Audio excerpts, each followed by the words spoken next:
বন্ধুরা, 24/3/2026 ভারতের মহামান্য সুপ্রিম কোর্টে এসআর সংক্রান্ত এক মামলার রায় দিতে গিয়ে ভারতের সুপ্রিম কোর্টের মহামান্য বিচারপতি, মাননীয় বিচারপতি, তিনি মন্তব্য করেছেন যে পশ্চিমবাংলাতে এসআর নিয়ে এত বিরোধ কেন?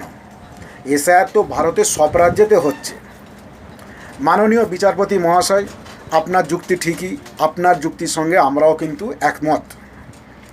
কথাটা হলো, এসআইআরের 3 মাস আগে পশ্চিমবাংলাতে কতজন বাঙালিদের বাদ দেওয়া হবে, কতজন মুসলিমদের বাদ দেওয়া হবে, পশ্চিমবাংলাতে বসবাসকারী কত ধর্মের কতজনকে বাতিল করা হবে ভোটার তালিকা থেকে, সে খবর বাংলাতে বিজেপি নেতানেত্রীদের কাছে খবরটা এলো কী করে, সেটা তারা তাদের জনসভাতে প্রকাশ করে গেছে।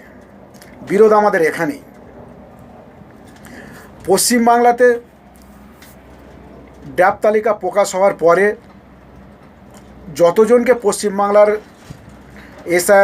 পশ্চিমবাংলাতে নির্বাচন কমিশন যতজনকে এসআইআর নোটিশ দেওয়া হয়েছিল, ইভেন আমিও যতজনকে এসআইআর নোটিশ দেওয়া হয়েছিল, তাদেরকে যা যা ডকুমেন্টস তাদের দিয়ে চাওয়া হয়েছিল, তারা কম করে 10টা ডকুমেন্টস হলেও এসআইআরের নোটিশ সঙ্গে তারা এসআইআর অফিসের কাছে জমা দিয়েছে।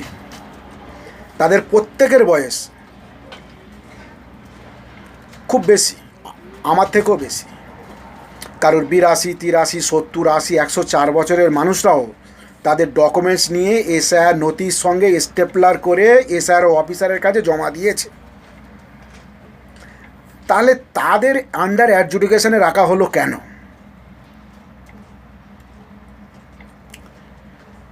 তাহলে নির্বাচন কমিশন এআই সফটওয়্যারকে ব্যবহার করে বাংলাতে বহু বৈধ ভোটারদের নাম এলোমেলোভাবে বাদ দেবে?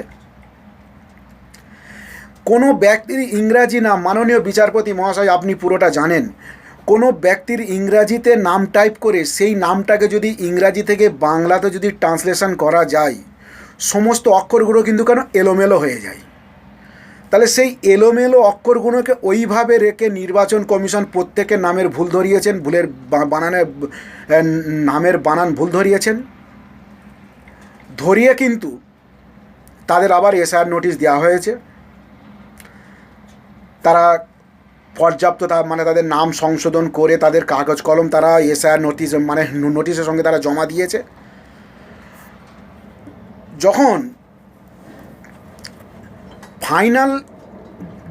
এসআইআর ফাইনাল তালিকা বেরোলো, সেই সমস্ত 84-85 ব্যক্তিদের, বেশি সংখ্যক মুসলমান ব্যক্তিদের, ভোটারদের নাম কিন্তু আন্ডার অ্যাডজুডিকেশনে করা হয়েছে, কারো ডিলিট করা হয়েছে।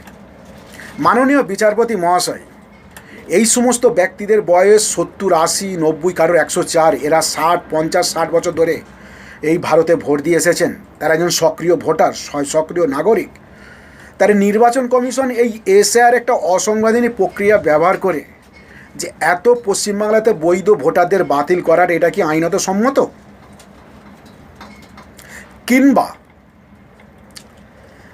23/3/2026 সকালবেলা নির্বাচন কমিশনের কথা অনুযায়ী ছিল যে সকাল 9টার সময় সাপ্লিমেন্টারি বা আন্ডার অ্যাডজুডিকেশন 1 তালিকা প্রকাশ করা 9টা, সেই তালিকা প্রকাশ করলো নির্বাচন কমিশন রাত 10টায়, 23/3/2026 রাত 10টায়।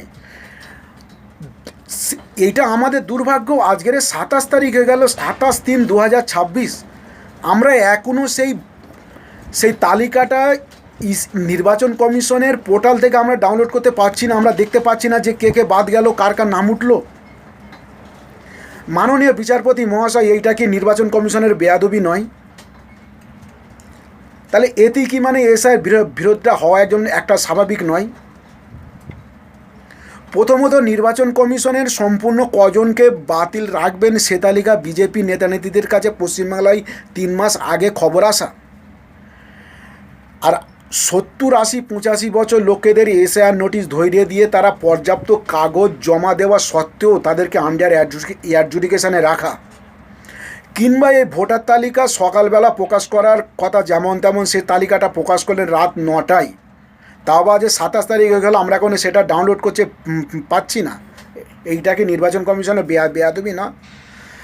তার মানে ভারতের সক্রিয় নাগরিক হিসাবে কি আমরা এরই বিরোধিতা করতে পারি না? আমরাও তো ভোটার।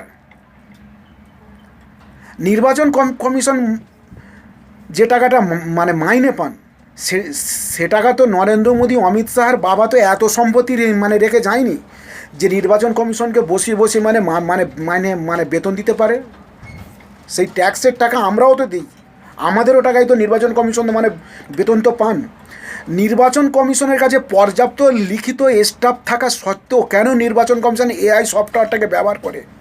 আজ পশ্চিমবাংলার এত ভোটারকে হয়রানি করা হচ্ছে, পশ্চিমবাংলার কেন এত বৈধ ভোটারদের হয়রানি করা হচ্ছে? মাননীয় বিচারপতি মহাশয়, একটু আপনি চিন্তা করবেন।